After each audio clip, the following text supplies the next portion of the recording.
And at number 10, Karma. Karma is a character who first appeared in Marvel Team-Up issue 100 back in 1980. She came from Vietnam, having fled the country with her family during the war. She was one of the founding members of the New Mutants. Now Karma has powerful psionic abilities that allow her to physically possess others, meaning she can take possession of the minds of humans or animals. This occurs by Karma projecting a psionic energy surge that overwhelms their consciousness and renders her victim unconscious, with Karma's own mind taking the wheel, so to speak. When Karma is in control, she can do some real damage, having the ability to alter her victim's memories, perceptions, reveal information to her, or have them fall asleep. She can even make their body work as if it were an extension of her own. But if she stays too long with a host, she risks her own personality becoming a subordinate to that host personality, becoming more and more like her victim. After an incursion with the Shadow King, Karma also gained the ability to mentally see through others' eyes, and she can protect herself from the psychic assault of others. Moving on to number 9,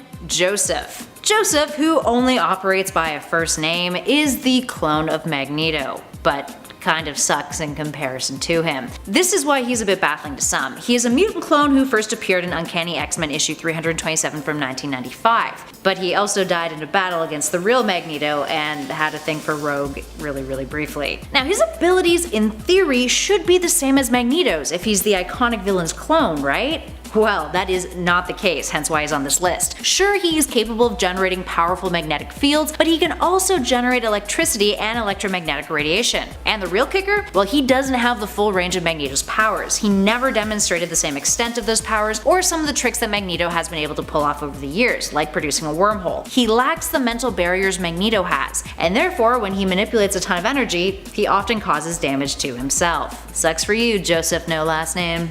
Moving on to number 8, Husk. Many people might assume that Husk has shapeshifting abilities, but that is not the case. The character who first appeared in ROM Annual Issue 3 in 1984 has the ability to remove one layer of skin, or husk if you will, which then reveals a different layer of skin made out of an entirely different composition. So essentially, she sheds one layer of skin, and the layer of epidermis beneath can be something the likes of metal or stone or something entirely different. She's a metamorph who has made her skin into glass, wood, rubber, diamond, granite, brick, and even adamantium in the past. This can increase her weight, strength, or invulnerability in the process depending on the material. So she becomes diamond, she becomes impervious to an extent. Rubber, she gets bouncy. She even once generated heat and flame and has even produced acidic skin. Now aside from being kinda gross, think of like all that dead skin she sheds, it's easy to see why some would mistake Husk for a shapeshifter. Although technically speaking she kind of is, but it's a weird process in which she does it, and very limited, can just be her skin. And at number 7, Sage. Sage is a character who debuted back in 1980, appearing in the X-Men issue 132. And she has a variety of mental abilities that can often be a tad confusing. Think of Sage like a supercomputer. Her brain has unlimited storage capacity. She can recall anything at any time with perfect clarity, and the speed of her thoughts allows her to analyze her surroundings for data within seconds, almost instantaneously. She's like a back computer. In addition to that, she can calculate probability of events based on said data. Sage can multitask too, completing various actions all at once in her brain. And if that wasn't wild enough, she has perfect control over her body because of her superpowered mind, meaning she can recreate any physical actions that she's seen once, as long as they are within the parameters that her body is capable of. She can even see a person's genetic code and read their DNA, and selectively evolve existing genetic traits, which can tap into latent abilities, although she can't reverse the procedure, which has caused unpredictable side effects in the past. She is a walking, talking bat computer. Up next at 6, Lockheed. Lockheed is a literal dragon. Well, actually he is an alien dragon who was Kitty Pryde's longtime companion and a member of both the X-Men and Excalibur teams.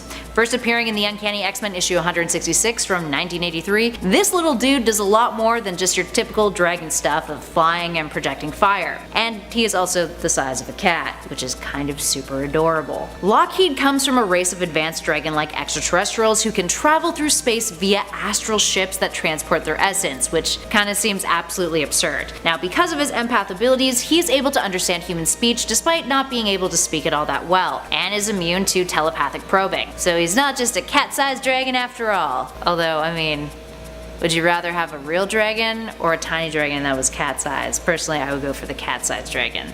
much more manageable and adorable too. And at 5, Ravage. Ravage, who debuted in 1993 in X-Men issue 17, is one of a few characters on this list whose powers are not only confusing, but so is their origin story. So Ravage's early appearances were plagued by continuity errors in Marvel's comics thanks to one of her creators, Fabian Nicieza, failing to read Uncanny X-Men issue 255. In that issue, the character Psylocke is discovered on the shores of an island by the Hand, whereas in issue 22 of the second volume of X-Men, a handful of issues after Ravage's debut, her origin story contradicted the one in Uncanny X-Men, with the character having come to possess Psylocke's body. Confusing, right? Ravage was said to have been an intuitive empath prior to switching bodies with Psylocke, but after switching bodies she gained telepathic abilities and could psionically generate a blade, a Psyblade that she could use to force her way into other telepathic characters' minds. So essentially she is Psylocke but not Psylocke and used to be an empath and is just a big jumble of continuity errors. Yeah, no bueno. Up next, number 4, Zorn. Zorn is a confusing character to begin with. Is he his own dude? Is he Magneto? Does that mean Magneto can do a bunch of other stuff like manipulate gravity and turn his sun head into a black hole? Lots of questions, friends. So, for starters, Zorn is a dude who first showed up in New X-Men Annual 2001 as a Chinese mutant who had a star for a brain. That's why he wears his little helmet. He ended up becoming the subject of an incredibly confusing retcon, in which he was revealed to be Magneto, who had actually died in the Planet X storyline prior. It made little sense. Then it was revealed in Excalibur Volume 3 Issue 1 that Magneto never died at all, which meant Zorn wasn't actually Magneto, and that led to a whole confusing storyline that featured Zorn's brother, who was kinda like his twin, and overall it was just a big mess. Now that could largely be the reason why so many fans find Zorn and his abilities perplexing. But even when Zorn was revealed not to be Magneto after all, his brother shared very similar powers to him, and was technically the second Zorn, and there were a bunch of major differences. Rather than having a sun in his head that his helmet covered, his brother had a black hole there. I mean, similar but very, very different things. The original Zorn also had healing powers, electricity and magnetism generation and manipulation, the ability to teleport via time-space wormholes, gravity manipulation, telepathy, and was self-sustaining. So yeah, that's a whole lot of powers to cram into one dude who may or may not be Magneto, but probably wasn't. Baffling. Moving on to number 3, Dazzler. Dazzler is often one of the most ripped on mutant characters in the comics, thanks to her publication origins. Initially, Dazzler, aka Alison Blair, was commissioned by Casablanca Records in 1978 as an animated special multimedia cross-promotion called The Disco Queen. Casablanca would bail on the project thanks to financial concerns, but the Disco Queen would live on, first appearing in the Uncanny X-Men issue 130 in 1980 as Dazzler. Dazzler's abilities, which are yet another source of her history of mockery, include the power to convert sound into light beams of various forms and intensity. She is also a trained singer, actress, and dancer, and of course is a highly accomplished roller skater. No joke on that last one. Arguably, the sound conversion trick of hers is the most confusing. She takes sonic vibrations which reach her body and transduces them into light. She has a large range of frequencies that she can do this with all kinds of sound pressures regardless of complexity, dissonance, or randomness being changed and converted, meaning a song and the sound of a car skidding could both be converted into light. So, what do these light beams do? This is where it gets even a little bit more baffling. She can temporarily blind people by creating a pulse of light of several thousand watts. She can create a cascade of sparkling lights that messes with people's equilibrium. She can create a strobe effect, which is no good for people who have epilepsy, and she can create rays of light that use patterns to produce trance-like effects in her victims. Dazzler can generate enough ultraviolet light to melt large metal objects. She can even use those light rays to create holograms and has used light energy to generate flight, which I don't quite understand, but that's okay. The more you know. And at number 2, Maggot. Maggot is a character that we've discussed a handful of times on our channel thanks to his absurd abilities. He has a slug-based digestive system. Oh, and he also is psychometric. Now, first appearing in Uncanny X-Men issue 345 from 1997, Maggot is a fellow whose digestive system is quite unique. Where his intestines should be, he has a hollow cavity that's home to a pair of semi-sentient slugs, or maggots, hence the name. He's named those slugs Eenie and Meanie. Eenie and Meanie can burrow themselves out of his torso, and at super fast speeds, they attack a foe or object with a powerful enzyme, which then processes and digests said object, or person. From there, they come back to Maggot, crawl back into his hollow cavity, and then transform transmit the food energy they collected to him, which then can supercharge him and allow him to do a variety of things like increase his strength, physical size, his sturdiness, stamina, etc. If the slugs don't re-enter his belly, this process does not work. And in the past, he's actually lost one of his slugs too. He doesn't get another one. He's left with one slug, which means I guess half of the abilities of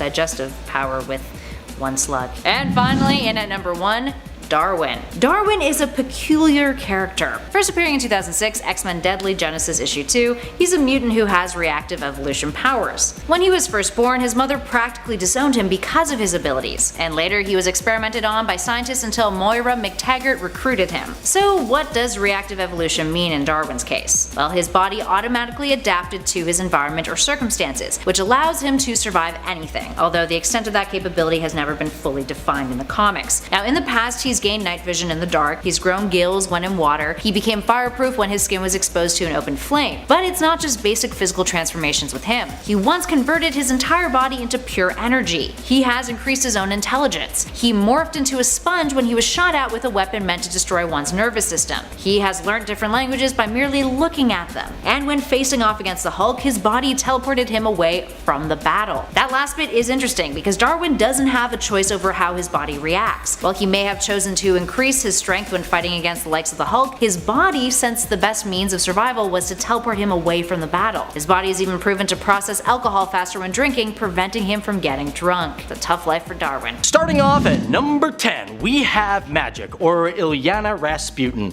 named after a really bad Russian guy. Not really. She first appeared in 1975 in the Giant Size X-Men issue number 1. Now she originated from Lake Baikal, Russia, which on a side note, by the way, is one of the oldest, most clearest lakes in the entire world. It's also one of the deepest lakes. It's the 7th largest lake in the world. Okay, a little bit of a side fact there, I kinda like that sort of stuff. Let's get back to Maggot. Now Maggot, she was taken to the United States of America by a villain known as Arcade. Eventually though, she was rescued and became a glorious member of the X-Men, but her powers consisted of teleportation, where she brings out these little stepping discs which originate from a dimension known as Limbo. Now she's capable of teleporting not just in small regions but across continents, and she can even teleport through space and time. Crazy, I know, which others cannot do. She also has the ability to form her own armor, which when she uses her magic more from the Limbo universe, it just gets stronger. And that's what makes people wonder, is exactly what this universe is and how does she manage to harness this energy? It's really unknown.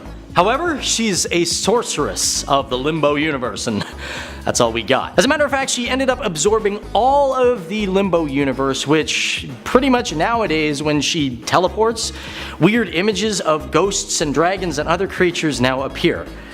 I have no idea. It's comic books. Number 9, we've got Michael Pointer, or simply known as Omega. He's actually got a few different names as well, I'll get into that.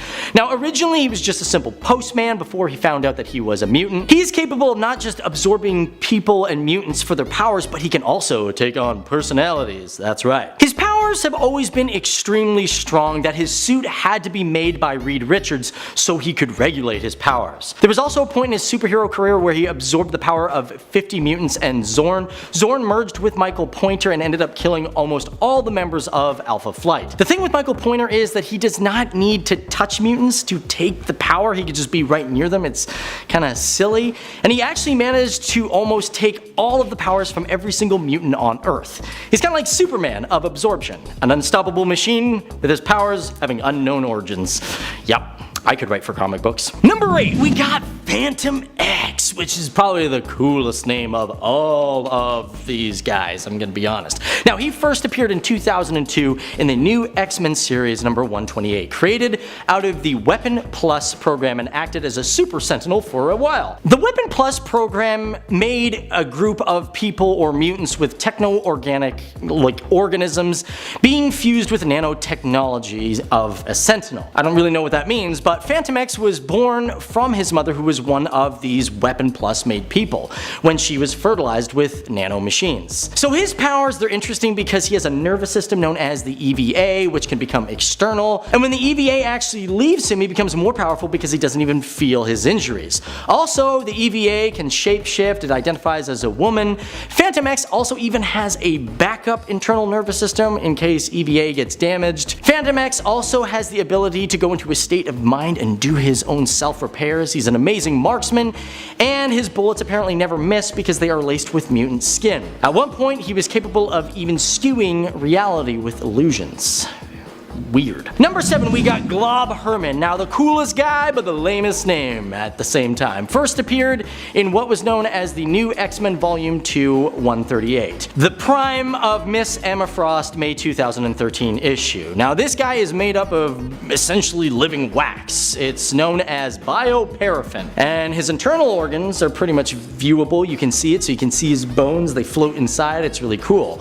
Now bioparaffin apparently reacts to heat extremely well, and what we do know that this stuff gives him great strength, and at one point he acted as a major heat shield for the X-Men Academy class when they transported to Sword Base. At one point he joined fellow classmates in the Omega game. Glob ended up attacking civilians and joined in the fight against the X-Men. Now the X-Men succeeded in taking him down by burning off that wax layer. He also is known to flick his wax off in small portions, and besides real awesome strength, we don't really know what else it does. Number 6, Shatterstar. I do like the name of this. First appeared in 1991, a part of the New Mutants series. Now, he still remained very popular. As a matter of fact, he was in the second Deadpool movie. He originated from a planet called Mojo World, which was also a century in the future and in another dimension, and I'll get to that and his powers in a short bit. Basically, he's a genetically engineered individual, and he learned to fight in the arenas on Mojo World. Now, for his powers, he has superhero strength, he can time travel, and also dimension travel. Pretty awesome. He also has extreme senses, keeping him alert, and his weapon, which is a staff, is extremely strong. At one point, he was capable of hitting the Thing into a building, which is like, what? I don't know how you do that. Because he was also engineered, his bones are hollow, so he can go really fast. As a matter of fact, he's expected to be able to dodge machine gun fire at point blank range. He's also extremely intelligent and can learn things like languages very quickly. Number 5, we got Gold Balls. Probably the worst name for a hero, but I mean, let's be perfectly honest, it's self-explanatory.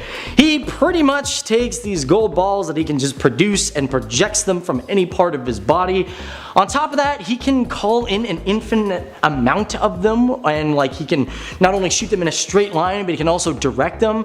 Pretty weird kind of ability. I mean, magic balls that can also grow in size. Wouldn't the ladies love that? Yeah. Number 4, we got Blink. Now, a member of Generation X, also in the film Days of Future Past, which is my favorite X-Men film, if you guys really wanted to know that. Now, she's extremely unstable. Sounds like a lot of mutants these days, but oh well. Now, she has the ability to not just teleport herself, but other people around her, which sometimes seems all too convenient. Now, this ability makes her being able to also teleport objects and other things that she can use against her enemies. As for how she does this, we don't really know. Number 3, Forge, a man of great technology, and not just good at inventing things, but he can also perceive mechanical energy in action, which basically means he can look at something and go, ah, that's how you use it. Pretty much, he's a guy that just went to Harvard University for engineering and walked out and said, yep, I'm smart. Actually, to be perfectly honest, it's not realistically through intelligence, more or less like technological instinct. Sometimes he'll make something or figure something out and he doesn't really know why, and then he has to go back and he's like, oh, that's how I did it. On top of that, he's also a user of magic. He uses Native American magic, but simple, he's just like an Iron Man, just different. Number 2, you've got Dazzler. Now, she is one of the weirdest. I mean, I don't understand any of her powers. I don't know if she's still being made, but either way, apparently she can transduce sonic vibrations. She uses a range of frequencies, she uses the audible spectrum, and uses sound pressure levels. What does that mean? Well, apparently she uses sound and music because music is very pleasing to her. Yeah, that's right. She uses this energy to create light waves that can either put like a trance effect on her enemies. She can also blind her enemies. She is incapable of being blinded, and she also can create holograms and convert this energy to fly. How she does this, nobody really knows. Basically, it's a lot of BS, but it was probably designed by a music student. Number 1, we've got Rogue. I know a lot of you guys are gonna go, come on, really? But realistically, for me, I don't really understand Rogue. I mean, you guys already know a lot about Rogue, so I'm not going to get into the details of her, but we really don't understand her, powers to a degree. And one one of the biggest problems is that she's had a different amount of abilities through time, and that's what gets really conflicting. Now, we all know her that she has the ability to absorb other people's powers and other mutants' powers, so basically that means no kissy kissy for her. Thank you. However, in some cases, she can also not just absorb their powers, but their memories, their personalities. Apparently, she can duplicate herself into her victims. So I'm like, yeah, I feel like she's just the vampire of mutants, you know? At one point, she got so powerful she could do an instant death touch. After the Messiah complex, she had the ability to control her powers, so yeah, she could get it on and not kill somebody. It's great. She also apparently, you know, absorbed Miss Marvel's powers at one point, and even Wonder Man's powers, which she had a problem doing that in the past. But one thing is, when she absorbs the powers, her victims are sometimes unconscious for a while, and yeah, how she gets her powers, we don't really know. Number 10, Deadly Genesis. We can talk about different X-Men and mutant teams here, but I'd also like to touch on some of the rosters as well that you may have forgotten about. This one might be due to selective memory loss, or it could just be because you haven't read the story yet. We are talking here about the X-Men Deadly Genesis limited series, which revealed the next team sent into Krakoa after the X-Men team we know went missing. This team wasn't necessarily a bad one at all. In fact, all of these mutants are kinda super powerful, but they were all basically introduced in this short series, which didn't really help to make us care as much about them as we could have. All in all, this story just had a very early 2000s feel to it. Not that that's a bad thing. The Deadly Genesis X-Men team were a group of kids that Moira McTaggart was trying to help out. She didn't even really see them as students, and then Charles recruited them and turned them into X-Men. The team consisted of Sway, Petra, Vulcan, and Darwin, who have all recently reappeared in the Dawn of X line, in case you were wondering where they made their first appearance. Number 9, Xavier's Security Enforcers. One that we might forget about every now and then is the mutant team that Bishop originally belonged to from the alternate dystopian future that he hails from. I believe this Earth is 1191, but I could be mistaken on that. Didn't even write down my Earth number. Bothers me. This mutant team is known as the XSE, which stands for Xavier's Security Enforcers. If you know Bishop well and you're a big fan, you likely know this team well, but for those who are new to the character, you might not know about this group of enforcers.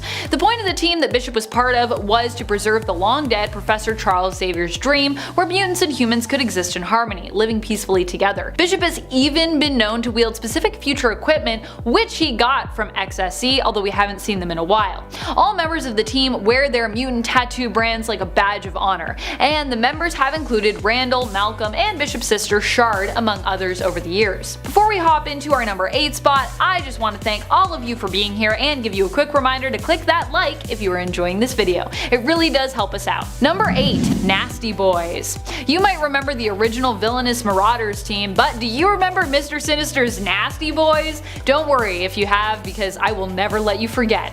Well, both the Marauders and Nasty Boys teams are villainous teams. I couldn't have an obscure mutant team list and not seize the opportunity to remind you all of the Nasty Boys. So here we are. I also just love this name for the team. I personally always read Mr. Sinister with like the most outlandish, flamboyant, yet manipulative pseudo-English accent. So for me, it's very fitting that he decided to name his team this. Nasty Boys, so perfect. It fits perfectly with the voice that I have for him in my mind. The Nasty Boys were the team that came after the Marauders. Instead of Gambit being involved in the team, Multiple Man was the generally heroic mutant who got involved. Originally, the team saw Ruckus as leader, with Slab, Gorgeous George, Ramrod, and Hairbag making up the roster. Gorgeous George even resurfaced in Dawn of X more recently. Yay! I might be the only one, but I'm still kinda hoping that the Nasty Boys as well will make a return. Bring them back. Bring them back. Number 7, Outback. When it comes to X-Men rosters as teams, one of the best but shortest running roster is the Outback team. This era for the X-Men team lasted less than 25 issues, but was still so good that people still talk about it today. Now, if you missed this one and you've never heard of it, it's one that you actually probably should read. Not one of my silly points, more one of my serious and beloved forgotten teams on this list. The team started off in issue 229 of Uncanny X-Men, with Storm, Wolverine, Rogue, Colossus, Dazzler, Dazzler, Longshot, Havoc, and Psylocke on it. We'd also see Jubilee introduced during this roster's time together. The Outback team is noted as being one of the best rosters for the X-Men when it comes to having a group who truly feel like outsiders. Also, you get to enjoy the Inferno story in this run, which is bizarre and magical, so you're welcome for that. Number 6. X-Corps. No, I'm not talking about the X Corporation, which has yet to come out but is still coming our way. Thank goodness. I thought that book was going to be firmly cancelled, but fortunately it has been revived. I'm so ready for X Corporation, let's go. When we talk about X-Corps, we are talking about Banshee's team. He formed this team after Generation X disbanded, and most of the team were composed of that era of mutants. This team was made up of former villains turned heroes and was created to act as a police force basically for the mutant community. Joining Banshee were the Blob, Avalanche, Fever Pitch, Jubilee, Husk, and M, aka Monet. The X-Men team actually did not approve of this team's creation and actually attempted to get Banshee to disband it. In the end, Mystique infiltrated the team and liberated its members, especially the villains, who were being manipulated into behaving heroically by Mastermind under Banshee's orders. Number 5. Extreme X-Men. This X-Men roster marked the return of Chris Claremont to the X-Men in a full-time capacity. Extreme X-Men Volume 1 is a series that started in 2001 and ran till 2004. It was a team that featured my girl Rogue as the leader, woohoo, which you know I'm all about. The original Extreme X-Men roster also featured Beast, Psylocke, Bishop, Storm, Sage, and Thunderbird on the team. Lifeguard, Gambit, and Slipstream were also added to the mix throughout. This team was originally brought together to find Destiny's premonition-filled diaries, but of course along the way was distracted by many other imminent threats. As you do when you're on an X team. Number 4. Generation Hope. This one is from the 2010 series Generation Hope and was under Cyclops' banner ultimately following the events of Regenesis. Though the team itself was led by mutant messiah Hope Summers, and its roster consisted of No Girl, Pixie, Primal, Sebastian Shaw, Transonic, Velocidad, and Zero at that time. Though originally Hope's team started pre-Regenesis as just being 5 mutants including Hope herself, with Velocidad, Oya, Primal, and Transonic on the team. The team was a search and rescue group who were brought together as they were acknowledged as being 4 of the 5 lights on Cerebra. Hope basically triggered the rebirth of the mutant gene, activating these mutants. The 5th light was what they sought and kind of why they came together, heading to Tokyo, Japan. Zero was the mutant they sought, who would eventually join the team, although originally would be antagonist. Number 3. X-People. You probably forgot about this team just because their name is, well, super forgettable, but they are actually from a very memorable alternate universe, the MC2, or also known as Alternate Earth 982. This Earth is the home of the beloved Mayday Parker, aka Spider-Girl, now known as Spider-Woman. But you know what's not so memorable from that universe? Their version of the X-Men. I mean, I get that X-People is meant to be gender neutral, more inclusive, but is that really the best name they could come up with? There has to be something that isn't X-Men that is better than that. I mean, I know there is because we have dozens of other X teams with the letter X in them that are way more catchy than X-People. Because of the Earth it is set in, X-People is a team of originally younger mutants who are now older and taking on the role of leaders, mentors, and teachers. Actually, here Jubilee is the team leader, with her core team roster including Simeon, Angry Eagle, Torque, and Spanner. Number 2. Factor 3. Factor 3? That sounds like some kind of toothpaste. This is another villainous team composed of mutants but led by an alien known as Mutant Master. You might not remember it because it was only around for a few issues and also first appeared way early on in X-Men issue 28 back in 1967. This team popped up a few times and would often force mutants into doing their bidding, often mind-controlling Banshee to attempt to kidnap or help kidnap Professor X. What a wacky time it was. Fortunately, in issue 39, Factor 3 was defeated for good and hasn't bothered the X-Men since. So we haven't seen them for a really long time. Number 1. Lightning Force. This X-Men team comes to us admittedly from an alternate reality, which might be why you've never heard of it before. But once you learn about them, you'll likely wish they had remained forgotten. Lightning Force is an X-Men team that we come across in the Exiles, who themselves belong to Earth 597. They are basically the alternate Excalibur team from their reality, a reality where the Axis won World War II. I think you know where we're going with this. Their roster is almost as surprising as the whole idea for this team. We have Xavier, who helped to create the team through experimenting on them. yikes. And leading the team, we have Hauptmann England, aka Captain Britain, with Maggot, aka Gloriana, Shadowcat, and Nightcrawler. Also, if you were wondering, yes, Kitty Pryde is still Jewish in this reality, which yeah, makes her character's history here pretty dark. Number 10, all-female X-Men.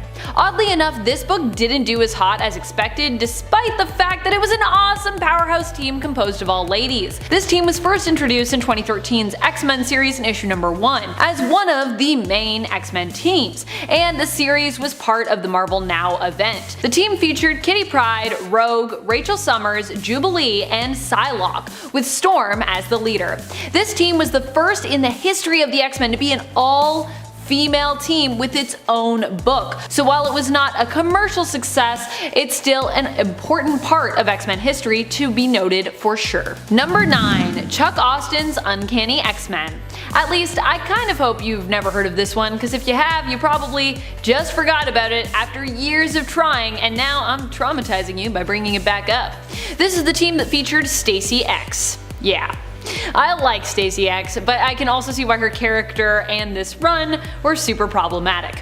Austen's run on Uncanny X-Men began in issue 410 and ran till issue 443. The problem here wasn't so much to do with the members of the team as the subject matter. Many people feel that Austen's run was hypersexual, and he also gave us the revelation that Nightcrawler's dad was Azazel, which honestly isn't that terrible, but then he also gave us the weird Draco storyline with the X-Men versus the Neopham, which was something. It was a time. All in, this was definitely a controversial run, especially considering the relationship between Husk and Angel.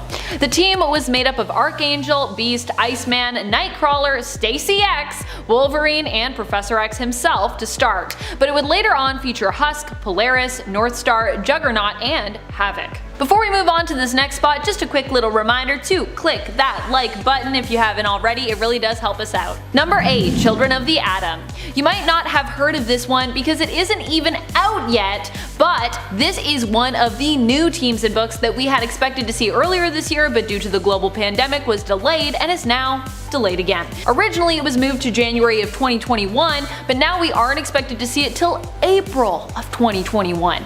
Boy, that is a long wait. But just because they aren't around yet doesn't mean we can't talk about them. And if you haven't heard of this team yet, you might want to keep your eye out for when their book is released. Children of the Atom is a team of new teen mutants who are basically X-Men superfans and are trained by these very famous original mutants. Technically, the X-Men team was never meant to exist in Krakoa, as was just revealed recently in the comics, despite them having their own book as part of the Dawn of X line. I know, it's a little confusing. So it'll be interesting to see how the Children of the Atom, who are being advertised as kind of X-Men sidekicks, fit in exactly. In a world where, you know, there's not really supposed to be X-Men? Well, we have yet to meet the members of this team. We do know some of them not only have similar costumes to the classic X-Men, but also have similar powers. Number 7, Hellions. No, not that Hellions. This Hellions. In fact, Empath's look in the new Hellions was a throwback to the original Hellions team outfits. Empath was also an original member of the team. Before we saw the team revived in Dawn of X, they were Emma Frost's team. Basically her version of a teenage mutant team similar to, well, the New Mutants. We're also a Teenage Mutant team. Every time I say Teenage Mutant team, I just want to say Teenage Mutant Ninja Turtles, but that's not what we're talking about. Although they are also a Teenage Mutant team. In comparison to the new Hellions, these Hellions were not as crazy, but were somewhat troublemakers, who had an ongoing, sometimes friendly rivalry with the New Mutants themselves. The team consisted of Empath, Beef, Bevatron, Cat's Eye, Roulette, Taro, Thunderbird, Jetstream, and Firestart. The team was first introduced in New Mutants issue number 16 in the 1980s and was disbanded in 2009 in the comics after most of them were basically slaughtered, victims of a surprise attack. The team has returned since, but the new Hellions team only shares one member of the original roster, Empath. Number 6, X Corporation. Many people may have forgotten the existence of X Corporation since the organization was destroyed and became defunct back in the early 2000s, but they are coming back so it's a pretty good time to remind everyone of their existence. Reminder, X-Corp is still a thing. This actually just happened in the comics during the Empire event when we saw for certain that Xavier had revived the X-Corp and that Monet and Angel seem to be running this branch of mutant affairs. X-Corp in the past has been a non-for-profit organization working to help mutants in their fight for rights in less bold ways than what the X-Men are usually up to.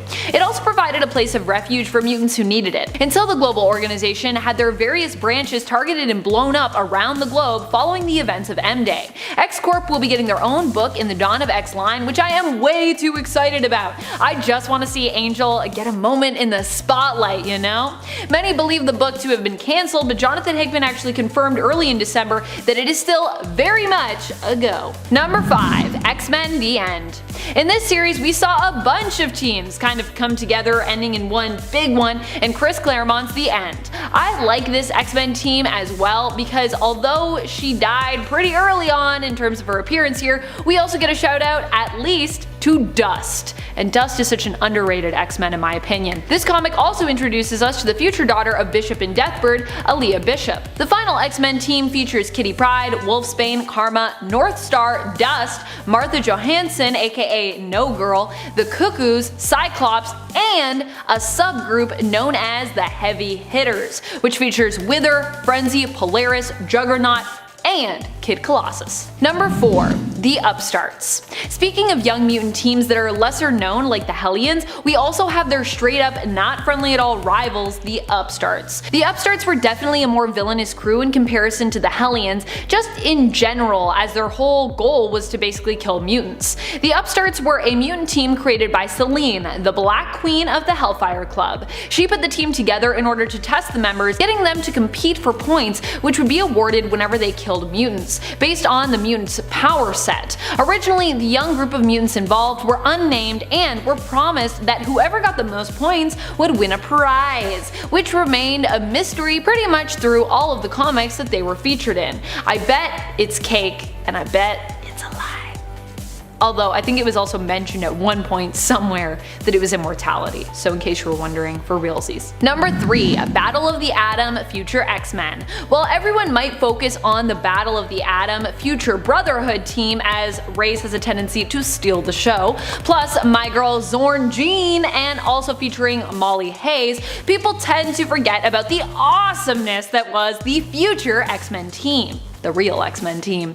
This team featured a much more skilled Iceman, who now was known as Ice Wizard, Wiccan, who had become Sorcerer Supreme, Chimera, who is believed to be Storm's daughter that she had with Black Panther, Shogo, Jubilee's son, known as Sentinel X, Colossus armed with Magic Soul Sword, Kid Omega as Phoenix, and Jubilee as Wolverine. Number 2. Extreme Sanctions Executive. The other XSE. This team also spiraled out of the team that we talked about previously on part 1 of this list, Extreme X-Men.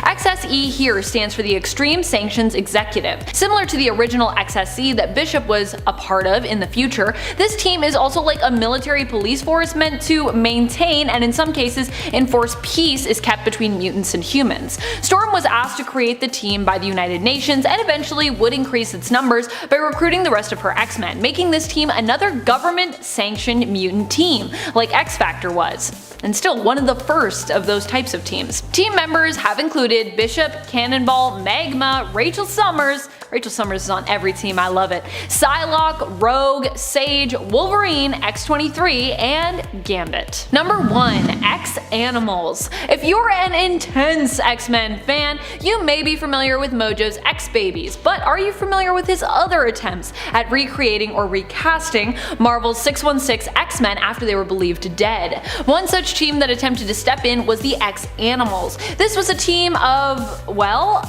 animals, who each took on the role of a different mutant member of the X-Men. We've got a skunk standing in for Rogue, a bulldog for Wolverine, a pig for Dazzler, a rabbit as Havoc, a cat for our Storm, which I kinda love, a bird, possibly a hawk as Longshot, an otter as Psylocke, and a gorilla as Colossus. Sadly, this team was not acceptable as a replacement in Mojo's opinion, and he got rid of them. But I'd love to see them return at some point, if that's possible. Number 10. No Girl. There are so many gloriously strange stories when it comes to mutants' origins in the comics that just deserve some acknowledgement in the Marvel Cinematic Universe. X-Men, after all, is at its best when it's part grounded in reality with mutants' everyday, usually teenage problems, part drama and end-of-the-world epic scenarios, and part ridiculousness and comedy. No Girl kind of has all of this. She is Martha Jones, a young mutant who is captured by the human supremacist group, the U-Men. The U-Men removed Martha's brain from her body and used her telepathic abilities against other mutants, keeping her drugged so she would do their bidding. Eventually, a conflict with the U-Men and X-Men allowed her to be freed, and she enrolled at the Xavier Institute, now just a floating psychic brain. Hence her name. No Girl. Number 9. Dazzler. So yes, we already got some Dazzler action in the Dark Phoenix film, for those who have seen it.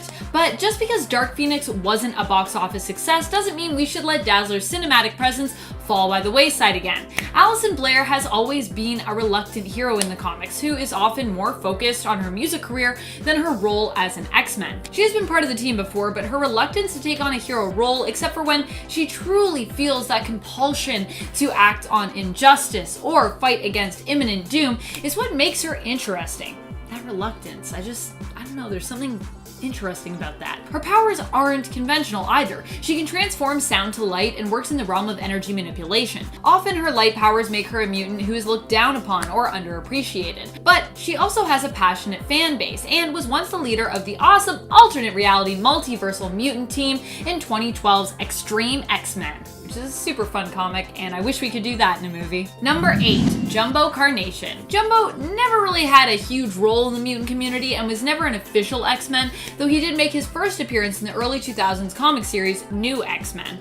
But he's still a really interesting character. And for the fact that he was in that series, we're going to count him X-Men for the purpose of this list. Although, to be clear, he was in the series, but not really specifically on the team. Instead, Jumbo is busy with other exploits. He is a mutant fashion designer who focused primarily on designing clothes and garments for some of the more physically unusual mutants of the world. He was dead for quite a while, but has more recently popped up as the White Queen Emma Frost's personal fashion designer on Krakoa. And we can assume that he lives on the mutant island nation and probably designs clothes for, other mutants as well, who also live there. Number 7. Glob. Another strange mutant who also first appeared in New X-Men. Glob is a mutant whose skeleton and organs are completely visible due to his skin, or more outer encasing really, being composed of a transparent living wax. He is known for being good friends with Kid Omega, Quentin Quire, and was one of the mutants on Wolverine's X-Men team. There are a few mutant classes or teams I'd really love to see make their way into the MCU. One of them is Wolverine's team, and another is Spider-Man's X-Men class. I'd also just really love to see the love and respect build between Spidey and the X-Men as it has in the comics. Number 6. Lucas Bishop. Bishop isn't one of the weirdest X-Men in terms of appearance or power set. His powers allow him to absorb and convert energy, which he can then rebound to attack with or transfer into other forms of energy that his body can use. He can use absorbed energy to heal, increase his strength, or speed. Nothing too wild in the realm of mutant powers, and considering how many energy manipulators there are out there. What makes his character weird is that he's a time traveler. In fact, he's also not even from the main continuity of Earth 616, but instead hails from the alternate future belonging to Earth 1191. It's hard to introduce Bishop into a film without going into his backstory, unless you skip it and are already dealing in a doomed alternate universe like in Days of Future Past, which briefly features Bishop, although he quickly dies in that movie. But his character is so cool that it'd be worth it to get into all the alternate future timey-wimey stuff, and it would be cool to have a film featuring him and Gambit, or potentially him and Cable, because they have cool dynamics. Number 5. Brew. Can you ever have too many of the Marvel alien races and space adventures pop up in the MCU? Well, yeah, you probably can. But the Brood are such a huge and interesting threat that I really think they could fit in well to Marvel's cinematic retelling of the X-Men team story. Especially the Brood, because the Brood and the X-Men have had a bit of a thing. Brew is an alien mutant who, you guessed it, belongs to the race known as the Brood. He is unique because he is different from all the other Brood in that he has compassion. Brood are actually known for being vicious and reveling and torturing and causing pain to others. Brew is not like that. He's also super smart and looks pretty adorable when dressed up in human clothes. Number 4. Stacy X. Disney might not be ready to explore this character's origins just yet, but then again, they have been more and more open as time has progressed to embracing non-PG content. I remember when it was shocking that they made something as violent as Pirates of the Caribbean. Does anyone remember being like, wait, that's Disney? What? Stacy X is Miranda Leevald. Last we heard, she was a depowered mutant seeking for a reason to live, and she has yet to appear in the Dawn of X relaunch, but I'm hoping that we're going to see her there soon, and hopefully on the big screen as well. Stacy X had the ability to manipulate her target's pheromones via touch, allowing her to elicit physical reactions. She can make you feel terribly nauseous and vomit like crazy, or allow you to feel intense pleasure. This is what made her such a talented worker at the X Ranch, a mutant brothel. When she was powered, she also had a scaly appearance, and she ended up joining the X-Men when the X Ranch was attacked by the Church of Humanity and burned down. She also had an on and off again weird thing with Angel that I kinda liked. Number 3, Rachel Summers. Rachel Summers is another weird X-Men member because of her origins, but not necessarily from her power set or her appearance, although her appearance is definitely unique.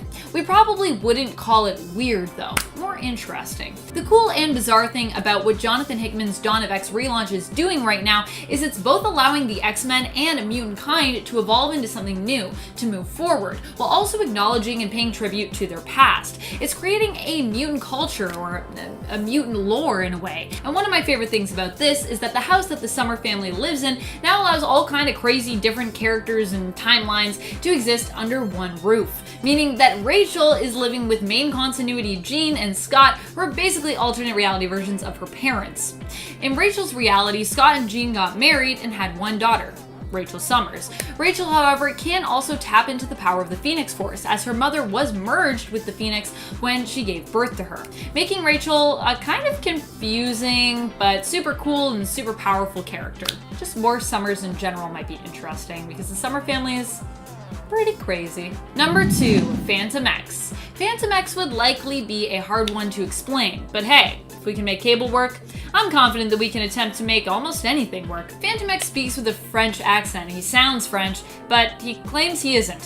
His nervous system can detach and become its own flying vehicle or humanoid form. Since his introduction in the comics, he's had a variety of different names attached to him. He's gone by Jean-Philippe, Charlie Cluster 7, and Weapon 13, as well as Phantom X. And his sometimes detached nervous system is often referred to as Eva.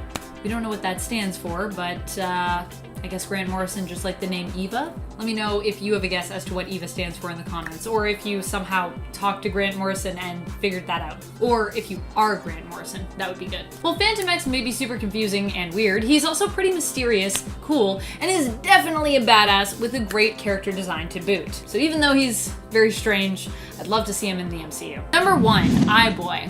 One of my favorites when it comes to the more odd category of mutants is Eye-Boy. Eye-Boy is covered in eyes, which sounds like it might be more harmful than useful. However, his eyes allow him to see all sorts of things that others can't. He has enhanced perception, not just in terms of distance and clarity of vision either. Trevor Hawkins can also use his eyes to help see things at a molecular level as well. So his eyesight also gives him an extremely closer look and better understanding at the world and its going-ons. I'd love to see Eye-Boy pop up in the MCU in some kind of detective capacity.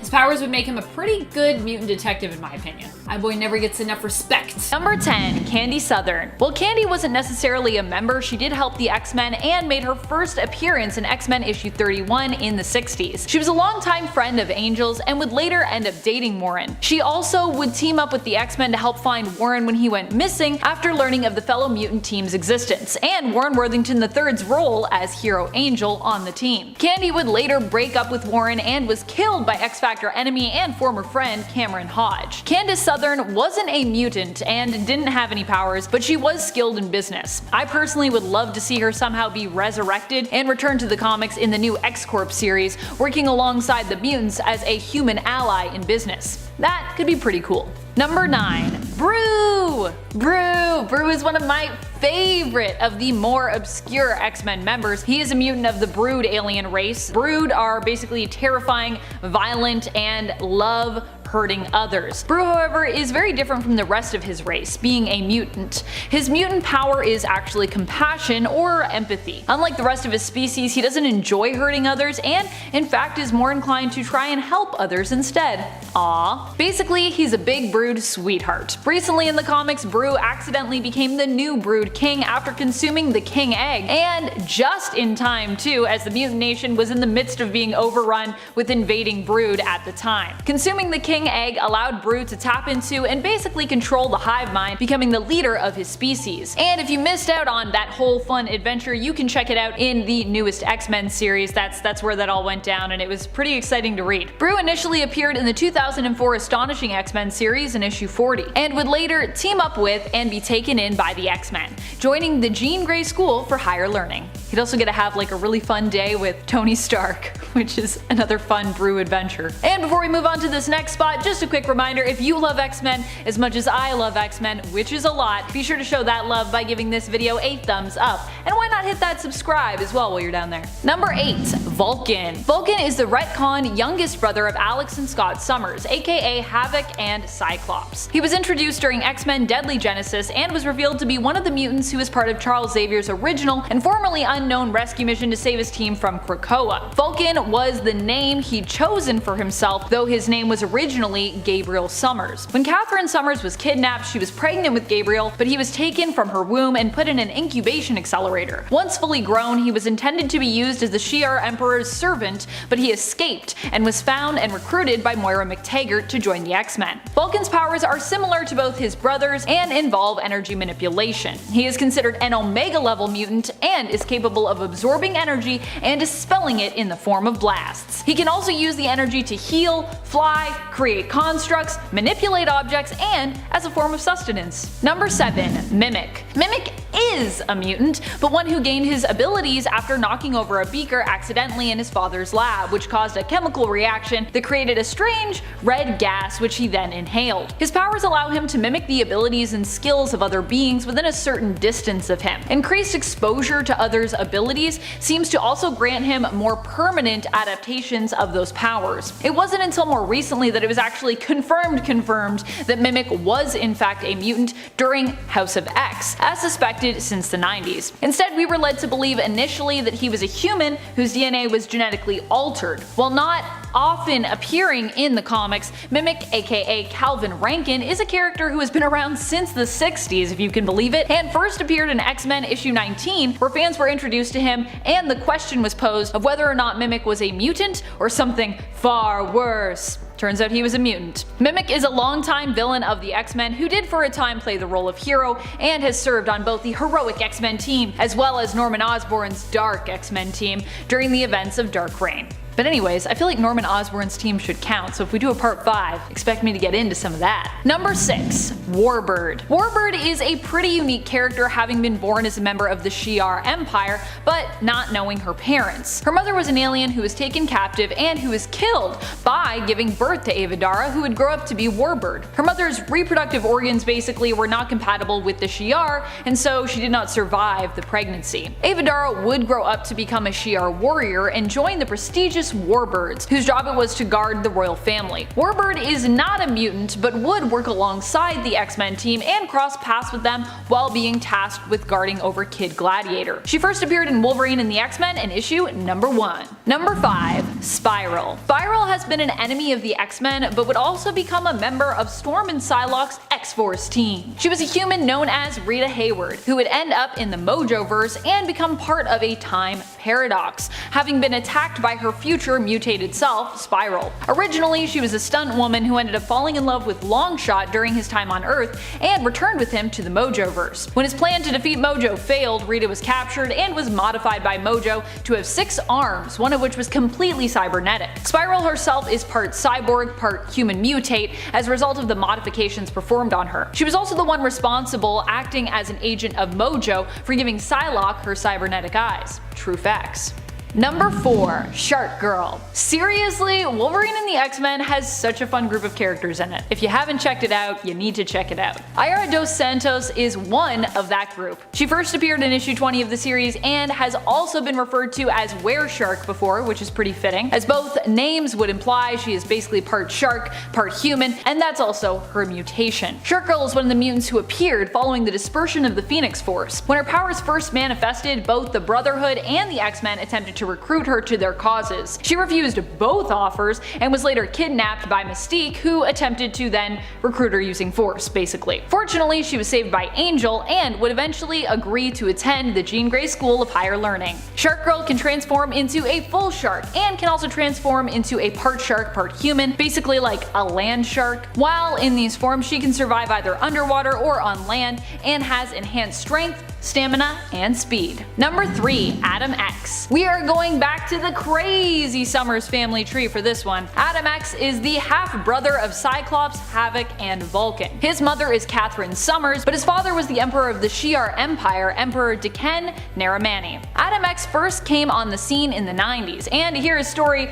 you'd easily be able to peg him as a 90s character. Trust. He was abducted when he was just a baby from the genetic lab in which he was created by Jonath, who became his adoptive father and raised him. Growing up, his mutant powers would manifest, which allowed him to basically set others' blood on fire, burning them from the inside out, which already sounds like such a 90s power in my mind. He can also ignite his own blood, which is very painful, but grants him a speed boost. Adam would then learn that he was a hybrid being, part Shi'ar, part mutant. Number 2. Petra. Petra has the ability to manipulate rocks and rock formations. She can cause earthquakes and even use her powers to create diamonds. In fights, she can bind her opponents or completely destroy them by having the earth move to swallow them, and she can transform rocks into different kinds of weapons and wield them against her opponents, sending them hurtling towards them. Petra was recruited by Moira McTaggart after being apprehended by the police. Her family died in a rock slide when she was young, which to this day Petra actually wonders if she caused. Following that, she was moved into the foster care system, but after her adoptive father attempted to assault her, she used her powers to escape him and became a runaway. She discovered her ability to turn coal into diamonds, and she would later exchange these diamonds for a place to sleep, but eventually this kind of drew suspicion, and she was later tracked down and then taken in by the police. Fortunately, Moira arranged for her to be released, and then of course offered her a place as part of her team. Number 1. Sway. I love Sway. Her powers are just so cool and her origin is so tragic. I feel so bad for Sway, but I'm also like, these powers are awesome. I love the way that they're phrased. I love the way that they're used. It's neat. Sway's powers manifested when she was just a teenager. While visiting New York City in preparation for college, Suzanne's parents and herself ended up in the wrong place at the wrong time, and they were gunned down during an attack that was basically part of a gang war. While Suzanne's parents were killed in the attack, she miraculously survived due to the manifestation of her powers, which allowed her to manipulate the flow of time. She had instinctively stopped the bullets that would have hit her in midair, but she didn't have the experience or the understanding yet required to save her parents. Sway's powers allow her to control and manipulate time in her nearby vicinity. She can also rewind the temporal memory of a location, allowing her to basically review past events. It was using her powers that she was able to track down her parents' killers and report them to the police, helping them to apprehend those criminals. In revealing her abilities to the officers, she was basically put in contact with Moira McTaggart, and then of course ended up joining up with the X-Men. And that's also how Petra, Sway, and Vulcan all know each other. In case you read any of the new stuff and been like, who are these ladies? If you missed Deadly Genesis. Number 10. Noir. In Marvel's Noirverse of Earth 90214, the X-Men are actually troubled youth and delinquents who are brought together by Charles Xavier, a controversial psychiatrist who believed that sociopathy was the next state of human evolution. Instead of attempting to redeem the youth whom he took into his school, the Xavier School for Exceptionally Wayward Youth, he worked to train them even further in their criminal arts. While some of them were exceptionally dangerous, at the end of the day, this version of the X-Men were just young criminals who were humans. So, yeah. But they did have guns, so there is that. Number 9. 1602. The X-Men of Earth 311 are surprisingly powerful for the time period in which they live, 1602. In this reality, mutants are instead called Witchbreed, and the team of X-Men are an Elizabethan reflection of the Earth 616 original team. Carlos Xavier is their teacher and head, while Scotius Summerisle is their leader and is joined by the ice-wielding Robert Trefusis, a beast like Henry McCoy, and the powerful telekinetic and telepath disguised as a boy, Jean Grey. Together, this team managed to help save their reality when a rift was caused due to all these heroes basically coming into existence so early, destabilizing it. In the end, Jean died from overuse of her powers, making her weaker than her 616 counterpart, but overall, the team is still pretty strong, especially for this time period, like I said. And friends, before we move on to our next spot, if you are loving this list and you want more lists like it, I don't know if there's 10 more alternate versions of the X-Men, but we can definitely do something in this realm. Be sure to let us know by giving this video a thumbs up. And also, go check out our Top 10 Nerd Elite, our new channel, and make sure you subscribe to that where we're gonna have lots of bonus content for you. Number 8. Earth Z. The X-Men were some of the last heroes standing up against the zombie horde on Earth 2149, or Earth Z. While Professor X was quickly devoured, Magneto stepped in to become the leader and encouraged the X-Men to fight to kill their opponents, as opposed to just, trying to hold them off. Otherwise, he warned the heroes would easily be overcome. Gone were the days of fighting to incapacitate their enemies. Wolverine himself seemed very much on board with this, and when Nick Fury called a meeting of the surviving heroes to explain the situation on the S.H.I.E.L.D. helicarrier, many of the X-Men could be spotted amongst their numbers. Surviving in Marvel Zombies even just for that initial wave is pretty impressive, considering how many iconic and powerful heroes didn't make it. In fact, when they're with Nick Fury, I'm pretty sure I counted 9 of them, which I think is pretty impressive. Number 7. Days of Future Past. The X-Men team from Earth 811 didn't do too hot, and ultimately ended up trapped in a post-apocalyptic situation where the world was ending and Sentinels were killing just about everything. Although they ultimately failed in their attempt to travel to the past to fix it to save the future, with Rachel Summers transporting Kitty Pryde back in time to the body of her younger self, Kitty still found a way to save the day when she returned as Widget, and with help from an alternate Excalibur team and alternate Rachel Summers, deprogrammed the Sentinels, turning them into Protectrons of a sort who would work to defend the mutants instead of destroy them. Basically, I feel like Days of Future Past is just powerful because of Kitty, but that's just my opinion. Anyways, Kitty's pretty powerful, Kitty and Rachel, so that's all we really need. Number 6. Ultimates, or Ultimates, if you will.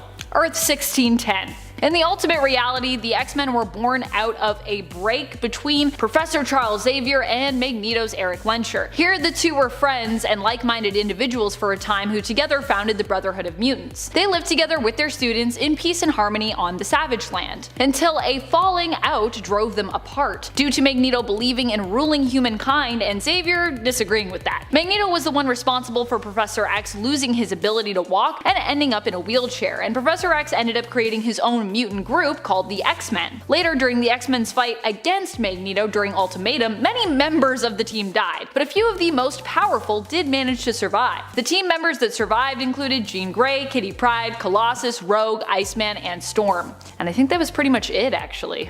Ugh.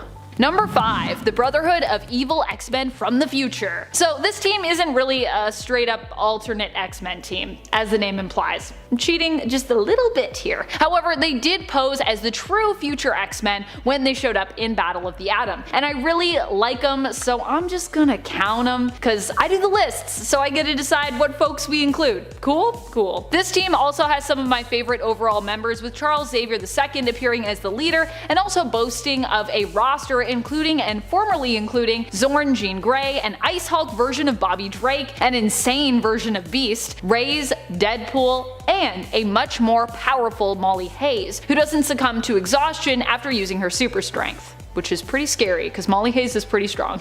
Number 4. The Dark X-Men. The Dark X-Men is Norman Osborn's team of mutants who were brought together in response to unrest in the mutant community during the events of Dark Reign. Honestly, I feel like between number 5 on this list and number 4, it really could have gone either way, so let me know if you feel like, the future fake X-Men should have gone above, because I was very on the fence about this. Initially, Norman Osborn was not allowed to get involved with the mutants, but after riots broke out, he was able to finally make his own X-Men team, which he declared to the public was the real X-Men team, declaring the real X-Men team Outlaws. Fortunately, it turned out both the team leader Emma Frost and Namor the Submariner, who, when pitted against the true X-Men, turned on their own dark X-Men teammates. I didn't even talk about the other people on this roster, but there were lots of cool people.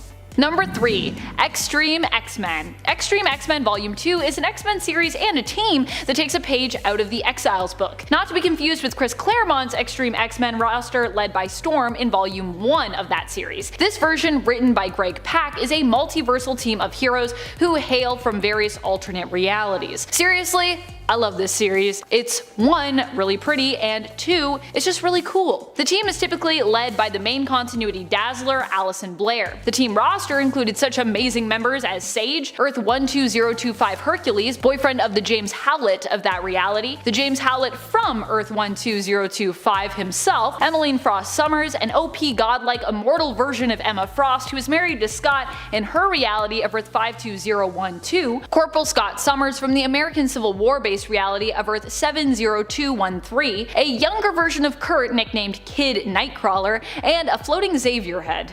So many great people. Number 2. Age of Apocalypse. I would say the Age of Apocalypse version of the X-Men has to be one of the toughest versions out there, which shouldn't come as a surprise as, like eventually happened on Earth Z, Magneto also kinda ended up becoming their leader after the death of Xavier. Although in the Age of Apocalypse reality of Earth 295, many things are different. Rogue and Magneto end up getting kinda married, with another kind of odd relationship developing between Storm and Quicksilver that also kinda makes sense given this reality, and Cyclops ends up working for Apocalypse, who rules the world. Another major difference is that in this reality, Charles was actually killed before he could ever form the X-Men, meaning that Magneto was their one true leader here. Number 1. Future X-Men. Personally, I think the future X-Men that we meet in Battle of the Atom, the real future X-Men of Earth 13729 that is, are pretty nuts. I mean, they have Widget on their team. Widget! And they also have a wizard version of Iceman who goes by the name Ice Wizard now, and Wiccan as one of their members as well. I don't know about you, but it doesn't really sound like it gets better than that. Jubilee also takes up the mantle of Wolverine in this reality, which is adorable, and Logan goes on to become the new professor, being known as Professor Logan, which I love. Number 10. Deadpool. If you talk to Wade, he'd consider himself a member, or at the very least former member, of the X-Men. He'd be wrong, but that's how he would likely see it, so for that I'm gonna count him. And there was a time, however, when he did at least appear to hold a probationary status with them, when Cyclops thought it might be better to keep a closer eye on Wilson, who wanted to join up at the time, rather than let him besmirch the name of mutants everywhere with his unchecked actions. That of course didn't last very long, but he has also been a member of the mutant team X-Force. When it comes to joining the Avengers, he's been on a few different Avengers teams. One of his most recent appearances was when he joined Carol Danvers' Captain Marvel's War Avengers in War of the Realms. He's also been a member of Steve Rogers' Captain America's all-new, all-different Avengers, and I don't really know how much more Avengery it gets than serving under Captain America. Avengery, is that a word? It's not, but it is now. Number 9. Kid Omega. Some people don't like to count the West Coast Avengers, but I certainly do. They're just so fun. Of course, one of the recruits on this team is none other than fan favorite Kid Omega, aka Quentin Quire, the character who has a habit of dying repeatedly on Krakoa currently as part of the Dawn of X line. Kid Omega joined up with Kate Bishop's West Coast Avengers at the beginning of Kelly Thompson's run in 2018. This run, by the way, is just wacky and delightful, and if you have yet to check it out yet, I highly recommend it. Number 8. Cannonball. Cannonball was recruited to the Avengers after the events of Avengers vs. X-Men. Captain America felt during those events the Avengers had in a way let their mutant friends down and could have done more to help them. In an attempt to move past this former conflict and foster more community and trust between the two superhero groups, he recruited Cannonball along with Sunspot to join the Avengers. I always feel like Sunspot makes more of a splash, so I thought it might be nice to also acknowledge Sam's appearance here as a character and often underrated mutant hero. Sam has not only worked alongside the X-Men team, but is also one of the founding members of the New Mutants team as well. Ka-ching! Number 7. X-23. While Laura Kinney may not have been part of the main Avengers team, she was part of the Avengers Academy. She joined up after the events of Fear itself, and during her time there bested Tigra in a sparring match, proving even more so that X-23 would make a deadly addition to the Avengers team someday, should they ever want to recruit her on a more permanent level. X-23, currently known as Wolverine, is a genetic female clone of Logan, created using his genetic material and that of her own creator and birth mother, Sarah Kinney. Laura was raised to be a killing machine, a skillful trained assassin, but ended up escaping the facility and company who raised and used her. Since finding Logan, her genetic father in a way, and the X-Men, she has served on multiple different heroic mutant teams. Number 6. Havoc. Havoc was one of the members of the Uncanny Avengers, composed of a weird mishmash of characters, mutants and non-mutants alike, who initially united to take down the superpowered Red Skull, now armed with the mind of Charles Xavier. Havoc joined the team in the first issue of the series, despite being a conflicting character when it came to his usually unstable alignment. Havoc has been on both sides of the spectrum, being a hero at times and a villain at others, and sometimes he just gets lost in between the two labels, like he appears to be currently in the comics, on the brink of almost losing his sanity. Poor Havoc. Honestly, so much terrible things have happened to Alex, and I just feel really bad for him. His time starting out with the X-Men was also initially pretty traumatic during the time he spent avoiding joining Xavier's school or team. However, eventually he did end up acquiescing and joining them, happy there for a time before Madeline Pryor came around and, well, corrupted him. Number 5. Magneto. For those who think Magneto is just an evil mutant who is more an enemy to the X-Men, he has also spent quite a bit of time working alongside them as well. Most notably, Magneto was actually a leader of the New Mutants team while working alongside the X-Men. Despite the fact that he and Charles haven't always seen eye to eye, even Professor X knows that Eric can be a powerful ally. So, how did he make his way onto the Avengers? Well, this of course happened during the Axis event. After many major heroes had their alignments inverted, Magneto was one of the superpowered now heroes to be recruited into that temporary, technically non-official Avengers team. Number 4. Rogue. Rogue joined the Uncanny Avengers in issue number 4 of the 2012 series. She would become the field leader for the Avengers Unity Division. She was first approached by Wanda Maximoff, aka Scarlet Witch, who asked her to stick around on the team after Rogue helped them out in issue 4. This was also the same issue that Scarlet Witch joined, and of course was after both the events of M-Day and after Wanda had just been used as a pawn by Red Skull, who at this point was immensely powerful after stealing Xavier's brain and gaining his immense psionic power. Super comics, I know, stealing someone's brain, but here we are. So there was a lot of tension between these two women, but Rogue ultimately did decide to stay on the team. Now, not because Wanda asked her to though, and because she wanted to move on, but because she knew it would be what Professor X would have wanted, and because she basically didn't trust Wanda or her powers and wanted to stick around to keep an eye on her and to prevent her from making a giant mess of this whole situation, which she felt was all Wanda really knew how to do. Ouch. Poor Wanda, she can never catch a break. Number 3. Storm. Storm actually joined up after my number 2 was on the team. We'll talk about them in a minute, no spoilers, but see if you can guess based on this timing who is going to be next. Storm ended up joining during Bendis' run on Avengers in 2012 in issue 19 on that run. She was actually recommended to the team when Captain America attempted to re-recruit Black Panther. Now Black Panther said he just wasn't interested at the time, he just wasn't feeling it, and when Cap explained his reason for needing Black Panther as wanting friendly faces, T'Challa told him that what he thought the team needed actually was just more firepower. What Cap needed in his opinion was his wife, Storm. And so Storm answered the call, ended up joining the team for a time. She was even prominently featured on the cover for issue 21. I love this cover, it's just so cool. I think Storm should be on every team. Storm should lead every team, that's what I think. Number 2. Wolverine. Wolverine has been part of both the main Avengers team and the Avengers Unity Division,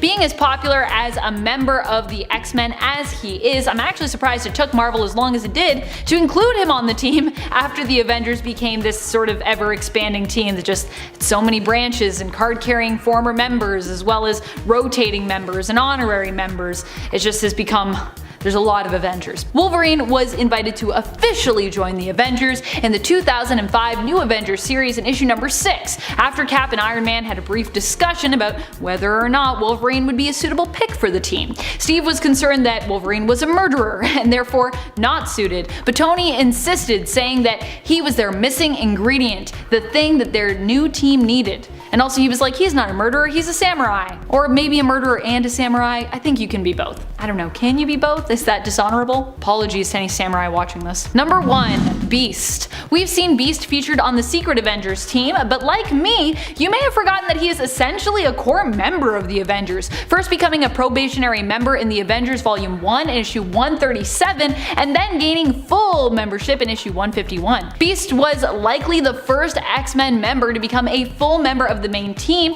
and although I tend to forget about it because he goes just so far back, he's essentially a core core member, or he was a core member for quite a while. If you're wondering how exactly Beast ended up on the Avengers team when the X-Men and Hank's ties to them are so prominent, it was actually just some good timing in terms of what was going on in the comics. X-Men's original run actually ended in 1970 due to the series being cancelled. X-Men would return, but not until the mid-70s. Issue 137 of the Avengers, featuring Beast as a new member on probation, came out in July of 1975. For Hank, this was just after he'd been transformed into the big, bouncing blue beast that we have come to love today. X-Men returned a few months later in August, with Chris Claremont starting his run in issue 94 of X-Men. In other words, the X-Men team being defunct provided some freedom for Beast to join the Avengers, and writers kinda just liked the idea of him working on the team and probably just also loved his look, so it happened. And there was no X-Men at the time, so made sense.